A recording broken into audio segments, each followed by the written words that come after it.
Hey there, beautiful people. It is Shani here, your little big sis, and I'm excited. It's Friday, my favorite day of the week. How are y'all doing today? I know you can't answer me back, but in my mind, we're having a conversation right now.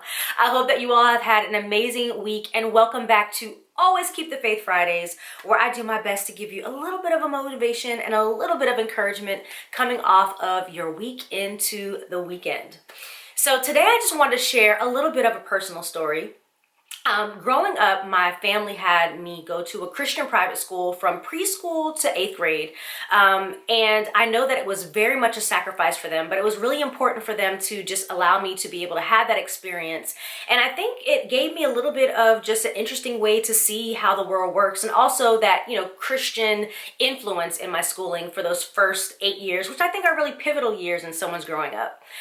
Needless to say, though, in those times, I found myself being, very much either the only Black student in the classroom or one of two Black students in the classroom, probably all the way throughout. And I was aware of that. But thankfully, the way that my parents raised me to, be proud of my heritage, to have confidence in myself, and also to allow me to interact with, other Black kids in the community and obviously my family, cousins, all those good things, I was able to have a good balance.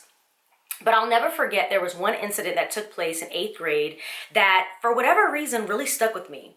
I know that they say, sticks and stones may break my bones, but words may never hurt me. And obviously we learn as we grow up that sometimes words can be so much more lasting than if someone just popped you real quick. Because at least that pain eventually will go away or will heal. But sometimes words can really stick with you.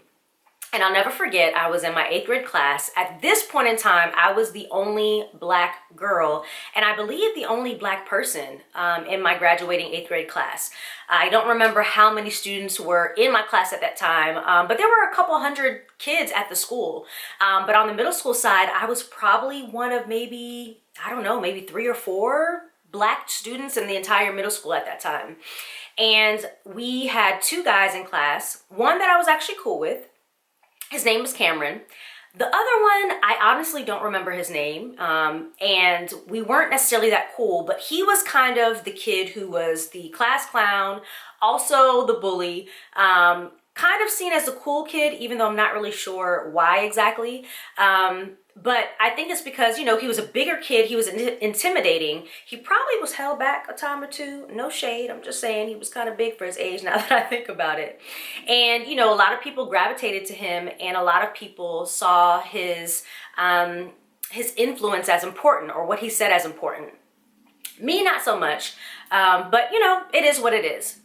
And I'll never forget, one day in class, I don't know who asked him to do this, and I don't know why he took it upon himself, but he went from girl to girl and basically was going through the class saying whether he thought each of the girls were pretty or not.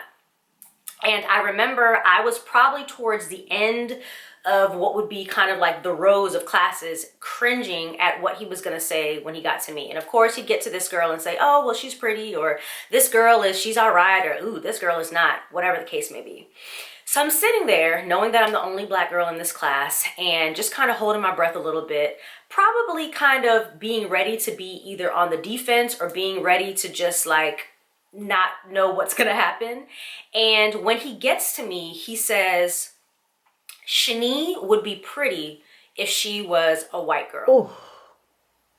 Yes, say what? I said that. Shani would be pretty if she was a white girl. And I remember in the moment sitting really confused, and I don't remember if I said anything back. I think the only thing I said was, what do you mean by that? And I don't remember whether he answered me or not. I think I just felt compelled to at least ask the question, but I don't really know if I cared what his answer was. I think I just found it so shocking that he could look at me as a Black girl and somehow be able to picture me as a white girl. I had never pictured myself in that way, and I never had a desire to be that. Thankfully, I grew up in a family where multiculturalism, diversity was super important, and my parents really made sure that we, me and my siblings, that was instilled in us. But it was definitely a true point of, I would say, ignorance on his part, but also probably just a lack of knowing. And in that moment, I realized that he saw me the way he wanted to see me. he didn't see me the way that, one, I deserve to be seen, and he definitely didn't see me the way that I saw myself. And what I realized is, in these last couple of years, there's been a lot, throughout the history of US, there's been a lot of, racial tensions and racial injustices. But I see that it's come up a lot more in conversation, especially with things that have happened with George Floyd and Breonna Taylor, and the list goes on and on. And what I realize is that a lot of times people just aren't seeing each other. You've heard people say, well, I don't see color. And I think people are learning to realize that that's not really the best statement to use, that you need to see color. You need to see people for who they really are. And for whatever reason, even though that happened years ago, I'm not going to age myself, but 8th grade was a while back, it stuck with me because I think it reminded me that people will sometimes allow themselves to say what will allow them to either teeter-totter out of a situation if they're uncomfortable, or they just won't see you the way that you are needing to be seen. And I thought that was a really important thing to share during this time, especially as we're coming up on the celebration of Juneteenth. And if you don't know what that is, hit the history books, because I'm not about to do a history lesson right here. But it's a very important time in the history of the US, I would say. And I'm thankful that a lot more people are recognizing and paying attention to what that is.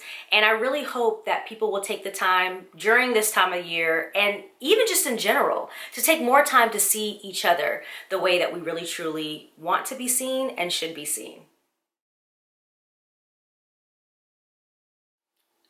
So what would be this week's faith fact? I would say this week's faith fact is see people for how they want to be seen, not in the way that makes you comfortable.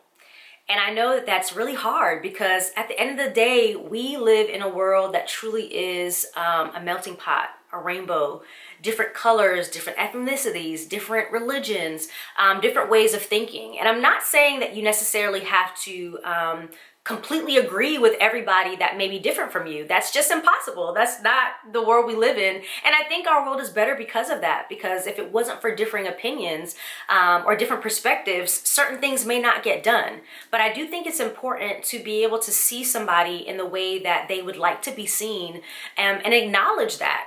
I thought how crazy it is for him to look at me and see a completely different race that would make it comfortable for him. And I think now, looking back on it, he probably just really didn't want to admit that he might have found a black girl to be a pretty girl. But seriously, today, as you're going through life and as you are just kind of having interactions with people, especially when it seems in times that racial tensions especially can be hard or can be difficult, just see people the way that they want to be seen, and maybe give them a little bit of grace and give them a little bit of patience. And if they come at you maybe in a way that may seem a little disarming, maybe give them the opportunity to learn a little bit about you as well. Well, that is it, people. Hopefully it wasn't too heavy, but I really want to share things that are real, that people can really gravitate to, that makes sense, and that's for our here and now. That's what Shani Speaks Now is all about, trying to say something that's about the now and that hopefully will be relevant. Well, that's all I got for you all this week. Trying to keep it, easy and light, a little bit short, a little bit simple, a little bit quick. But I do hope that it is a source of encouragement for you. And I do hope that it's something that you can take and use, and that you'll think about that faith facts as you go into the weekend. Well, people, thank you so much once again for being here and for watching. And thank you so much for continuing to support, continuing to subscribe to my YouTube channel, and just for all of your amazing comments when I post these on my IGTV feed. As always, be blessed, be encouraged, and y'all know the motto by now. Always keep the faith and let the Lord fight your battles. Until next time, people, love y'all. Peace. Want to get a dose of motivation every Friday? Well, hit that notification button to subscribe so you never miss out. And feel free to share the encouragement with a friend. Don't forget, follow me on Instagram at Shani Speaks Now and keep the good vibes going week long. Thanks so much for watching, and see you next Friday.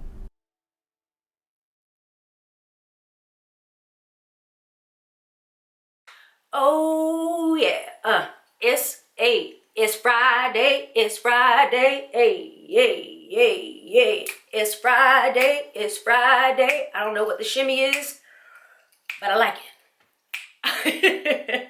All right, I'm done.